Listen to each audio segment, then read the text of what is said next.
अमृत कलश, कहा कोहिनूर रूपी ये श्रीमद् भागवत कथा। देखिए महाराज कितना साधारण सा है अमृत भागवत कथा किया। अब ये बात जब ब्रह्मा जी को पता चलती है कि सुखदेव जी ने अमृत को काज बता दिया, तो वो एक परीक्षा करवाते हैं। परीक्षा करवाते हैं कि एक पलड़े पर श्रीमद् भागवत कथा को रखा गया और एक पलड़े पर जितने ग्रंथ हैं, जितने उपनिषद हैं, जितने वेद हैं, उन सबको रखा। श्रीमद् भागवत कथा का पलड़ा भारी रहा। तो ये महिमा है कथा। तो सुत जी कहते हैं ये सबका कल्याण कर सकती है। अब शौनकादिक ऋषि कहते हैं कि प्रभु आप हमें ये बताइए कि सबसे पहले ये कथा किसने किससे कही। तो बोले सबसे पहले ये कथा सनकादिक ऋषियों ने नारद जी को कही। अब यहाँ पर सूत जी कहते हैं कि ऐसा क्या हुआ कि नारद जी को ये कथा कहने के लिए पृथ्वी पर आना पड़ा। वो तो ऊपर ही रहते हैं, नीचे आते ही नहीं। तब कहते हैं कि एक बार नारद जी पृथ्वी की परिक्रमा करने के उद्देश्य से पृथ्वी पर आते हैं। पृथ्वी पर आते हैं, देखते हैं इधर उधर, वृंदावन की ओर पहुंचते हैं। वृंदावन में उनकी भेंट सनकादिक ऋषियों से होती है। सनकादिक ऋषि यानी ब्रह्मा जी के 4 मानस पुत्र सनक, सनंदन, सनत कुमार और सनातन। इनसे उनकी भेंट होती है नारद जी। अब यहाँ पर सनकादिक ऋषियों ने नारद जी को देखा। नारद जी के चेहरे पर चिंता की भाव है।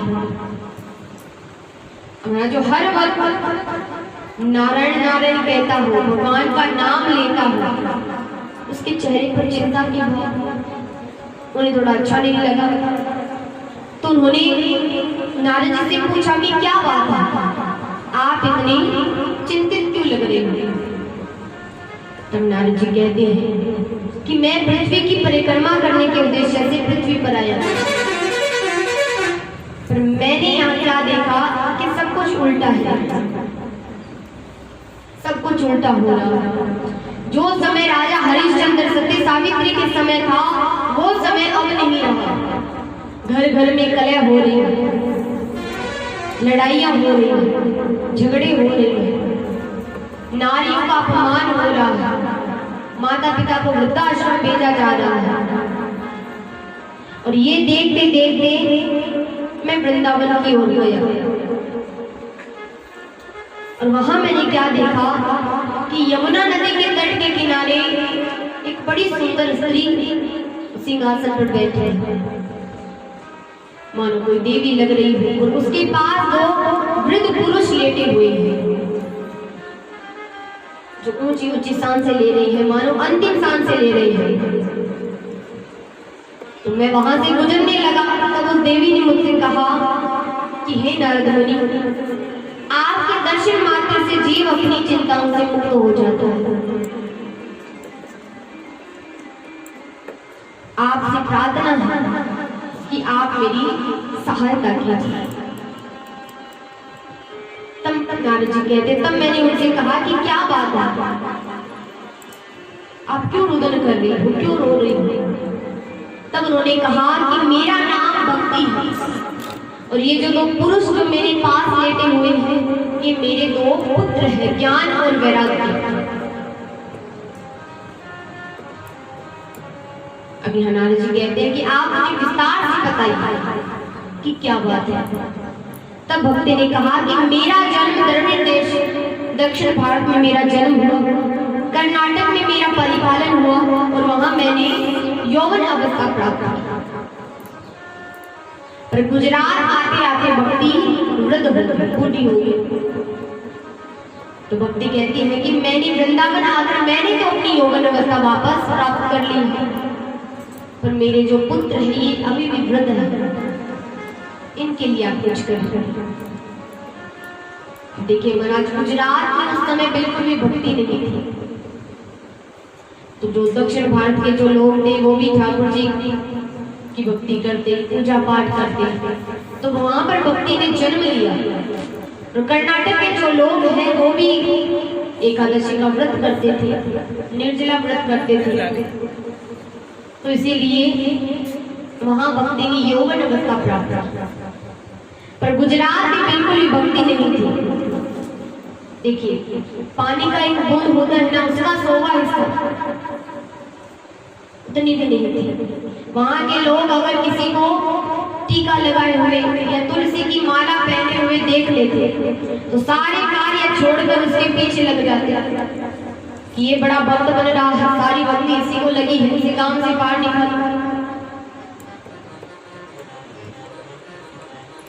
तो वहां मैंने व्रत अवस्था प्राप्त।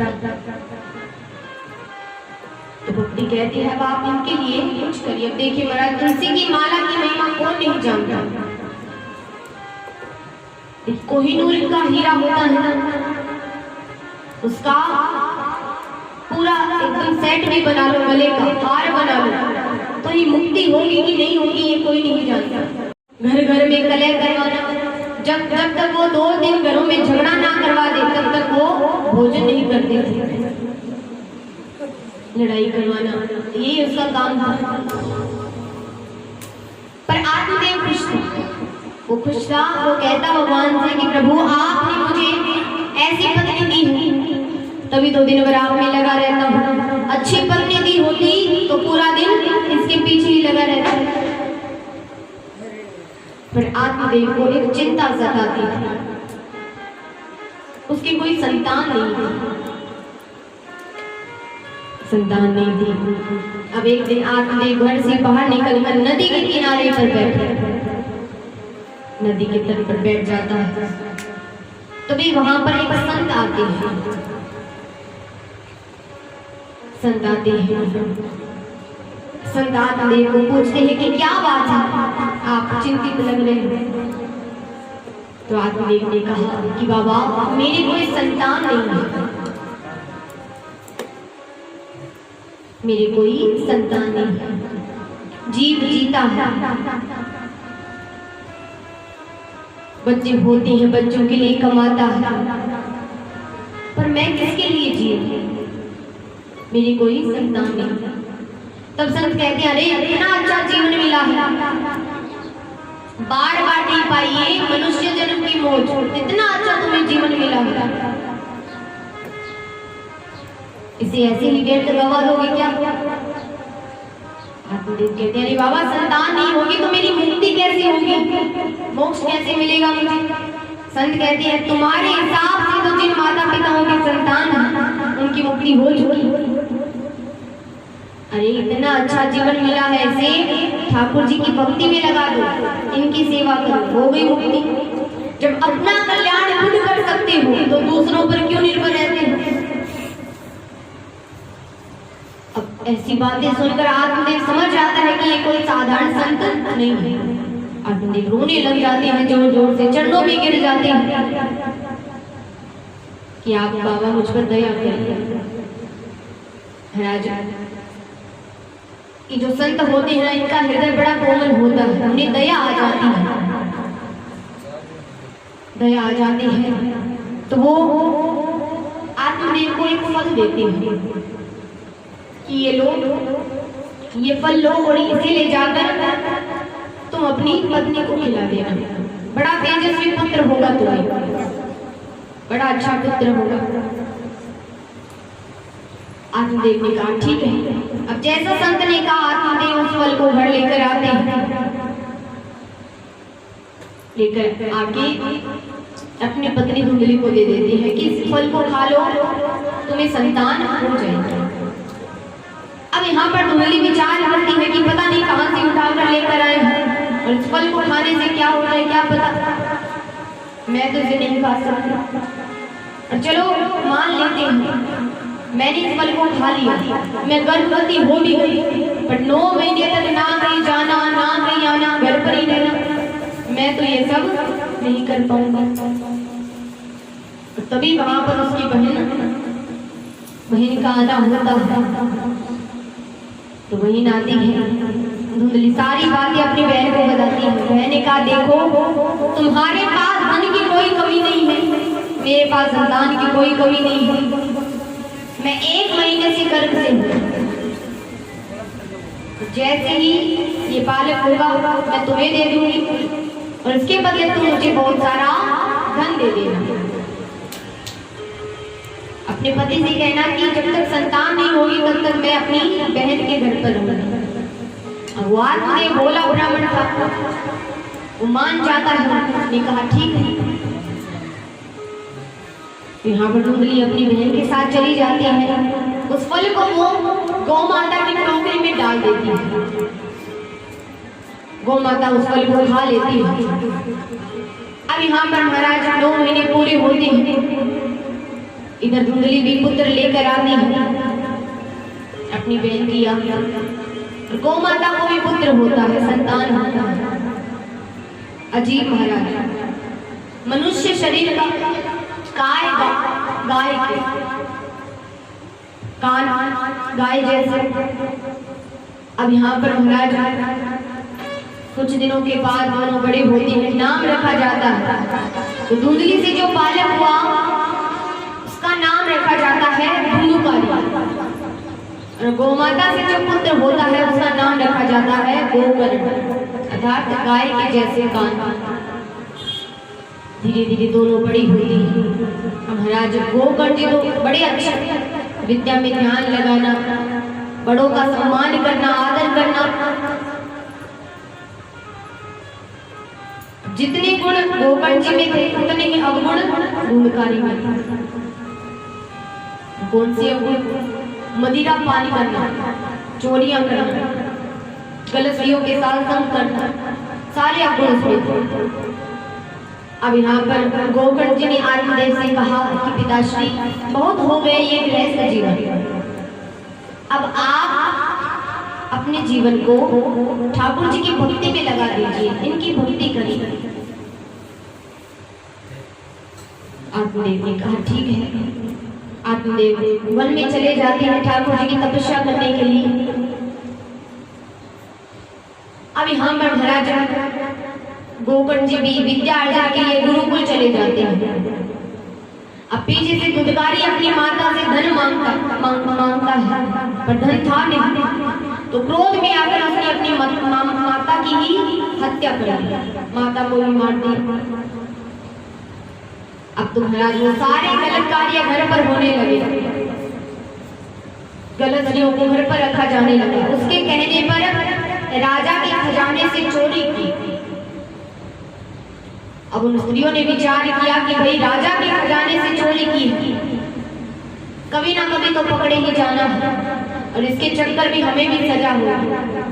तो महाराज एक रात्रि से खूब मदिरा पान करवाई जाती है, पर इतने पाप की इतनी आसानी से मृत्यु होने वाली थी नहीं। तो गरम गरम कोयले धुंधकारी के मुख में डाल दिए जाते हैं। बड़ी असहनीय पीड़ा से धुंधकारी की मृत्यु हो जाती है।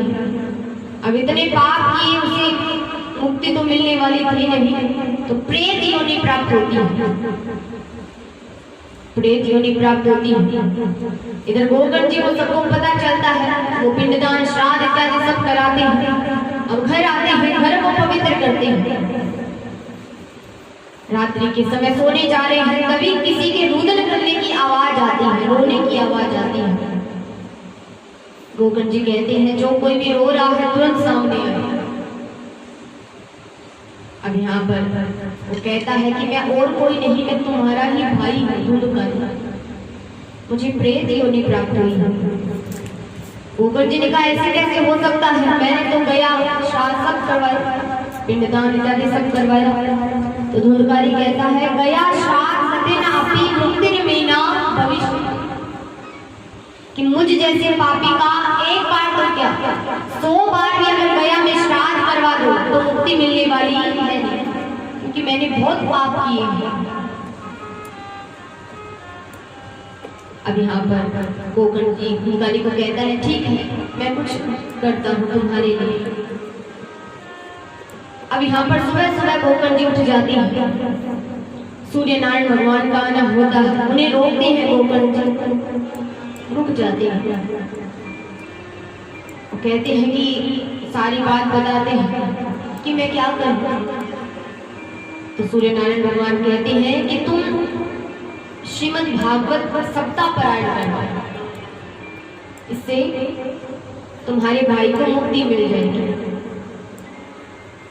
तो महाराज देखिए, पहले तो ये सब रेडियो टेलीविजन टेलीफोन ये सब होता नहीं था। पहले तो कथा का प्रचार ऐसे ही होता था कि कोई एक जन से कहती है, 7वें दिन जैसे ही कथा विराम होती है कि उसमें से एक दिव्य पुरुष निकलता है, और वो पुरुष और कोई नहीं, धुंधकारी है। ठाकुर जी का विमान आता है उन्हें लेने के लिए। अब यहाँ पर सभी पार्षदों से गोकर्ण जी कहते हैं कि भाई ऐसे कैसे हो सकता है, कथा तो यहाँ पर सबने सुनी, तो केवल ठाकुर जी का विमान धुंधकारी के लिए ही क्यों आया। तब ठाकुर जी के पार्षद कहते हैं कि केवल कथा सुनने से कल्याण नहीं होता, श्रवण चिंतन मनन सब करना पड़ता है। हम क्या करते हैं, कथा में आते हैं, थोड़ी बहुत बातें करते हैं, इधर उधर देखते हैं, जाते वक्त कपड़े